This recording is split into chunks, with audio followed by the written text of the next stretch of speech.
Maybe this isn't the best place for... Maybe when you're doing a video about chickens, you don't want to bring your Akita right out to the chicken coop. Come on, crew, this way. He's gonna freak out.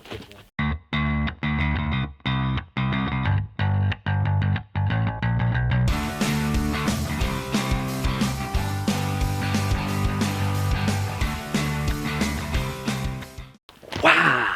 All right. How's it going, everyone? You're watching the Green Dream Project. Jim here. Jessica. Thanks for joining us, everyone. We appreciate you being here. And today, we've been tagged by Homesteading the Hard Way.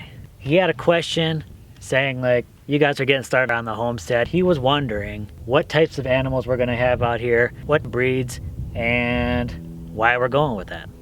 I think that's a very good question, and we're going to touch on that right now. It's been a long time coming.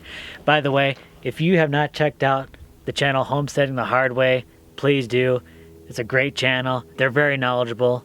I'm going to put a link to their channel down below. Go check them out. If you subscribe, tell them Green Dream Project sent you.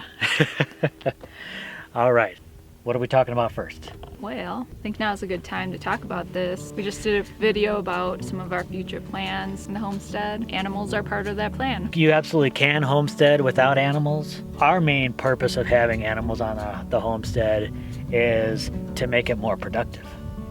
Right. So while food may be a part of that, we're also looking for all the ways that animals can contribute, and that might be in aiding us in growing plants. Having an animal component in part of growing a garden or a farm can have tremendous benefits and really make the landscape much healthier. Yeah, just animals doing what they're doing, whether it's disrupting the soil, scratching it up, leaving their manure and fertilizing the soil. There's a lot of benefits they can have. And also we are looking into selling different products that you can get from animals. Yeah. Okay, now without further ado, what are we talking about first? I think there's a reason why we're over here, right? Chickens. Chickens! I think that's kind of how we got into homesteading. It's the gateway animal. That's what I've heard. Way back, probably almost a decade ago, we started raising chickens in the backyard and just had a small flock of chickens, and we learned a lot about chickens.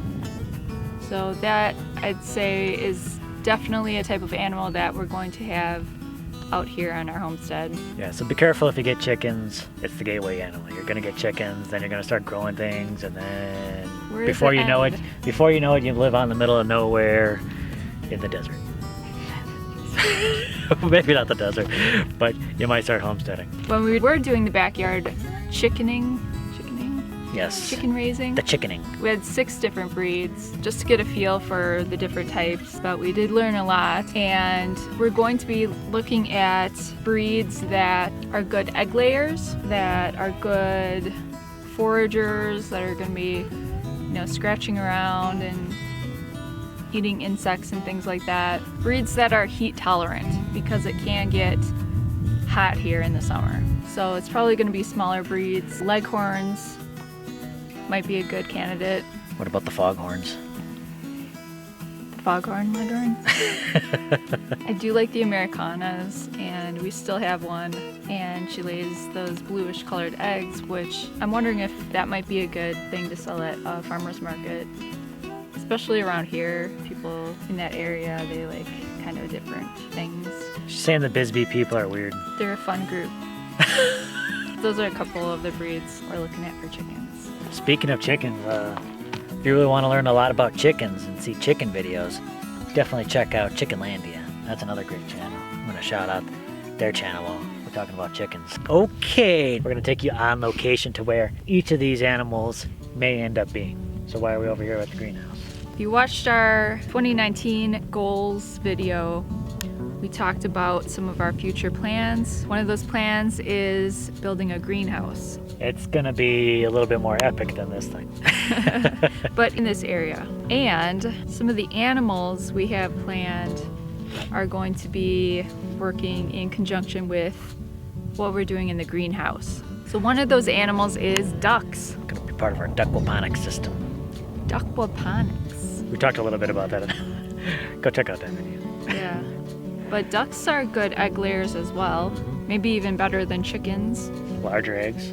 So the duck breeds that we're going to be considering are ones that are good egg layers, that are good at foraging, and that are heat tolerant. And so that will probably be either Khaki Campbell or Indian Runners. Now, along with our greenhouse and our aquaponic system, we'll be having fish. I don't know if we're going to be using them for meat. If we are, it would make sense to have something like a tilapia. They're better for warmer temperatures, and they do tend to do well in an aquaponic system. If we're not doing meat fish, we might do koi or some other kind of fish that maybe we could sell. Or both. Or both. And I'm kind of interested in trying to raise quail inside the greenhouse. I've heard people doing that. If we do that, it's likely that we'll try Coturnix quail. You don't need a huge area, and you don't need a special license to have them like you do with some breeds of quail. They can be raised in groups. I know some types of quail, they usually only keep them in pairs. So I think Coturnix would be a likely candidate. We are on the east side of the property. Basically, it's a big open field. That's where we haven't done anything with it yet, but we will. We will. Yeah, we'd like to try a sort of rotational grazing, farming thing with some animals. Well played. So let's talk about some of the animals that we're going to be using. One type of animal that we are most likely going to get is goats. There's a lot of knowledgeable people out there with goats. We've been watching their channels, soaking up some of that information. We may be looking at goats for milk, fiber, breeds that, again, are heat tolerant. If we want to clear brush in an area, goats might be good for that. Some of the breeds that we're considering are alpine goats, which I hear are good in a variety of climates, and you can milk them. And Nubians, which I hear are good milkers. La Manchas. The man of La Mancha? The goat of La Mancha. The goat of La Mancha. And Angoras, which are used to make the mohair. Last, but certainly not least on this list, insects.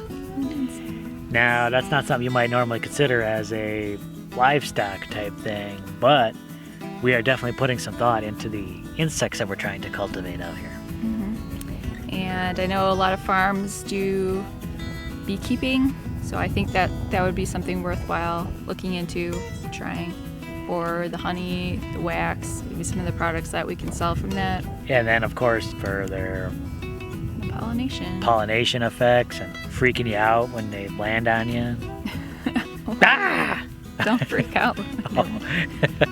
And out here, there's an issue with the Africanized honeybees. So that's something to be aware of and something to even consider. I know some people keep the Africanized honeybees, and they can produce even more honey than the European bees, and they're more hardy to certain diseases and pests. They might be a little more aggressive, right? So that might be a downside of that. What are they also known as? AKA? Is it killer bees for yeah. some reason? Yeah, but something to carefully consider. But as far as insects go, that's not all we're thinking about. There's insects that you can raise to feed to other livestock and animals. Mealworms are pretty easy to raise. I've raised them before, and it was really easy, and it's a good source of protein for your birds. Black soldier fly is also a very good source of protein, but added benefit, the black soldier flies can be used in your composting system to break down compost and then be used as feed. The beautiful part is that they lay their eggs right in the compost. When they're ready to pupate and they go into that adult stage, they're looking to get out of the compost. You put in a little ramp for them to get out, and they will actually harvest themselves, because you don't want to be digging in there. Just let them do the work. Yeah. Well, that's what it's all about. Let the animals do the work for you. And the last animal we have out here, the Akita. Crew. It's going to be a big part of the homestead. He's our lethal protector. Companion. He's our entertainment sometimes, and he's a good guard dog.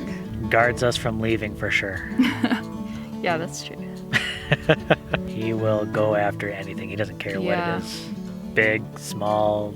And any kind of intruder. He will defend to the last. Kinda knows martial arts. He has his own crujitsu. And if we were to want to do hunting or something, he'd probably make a good hunting dog. Well, we really hope you enjoyed this video, talking about possible future animals that we might get. Again, check out Homesteading the Hard Way. We're going to leave that link down below. If you enjoyed this video, please give it a big thumbs up. Definitely subscribe if you haven't already. Share this with a friend or two, because animals, man. People love animals. I'm sure we're going to be doing future videos about when we do get the animals, on what breeds we end up getting and all the reasons why. Okay, where can they follow us? Follow us on Facebook, Instagram, and Twitter. All right, thanks a lot for watching, everyone. Bye. Look, you found a little bit of shade on the other side of the Right. yucca, and you like it laying there.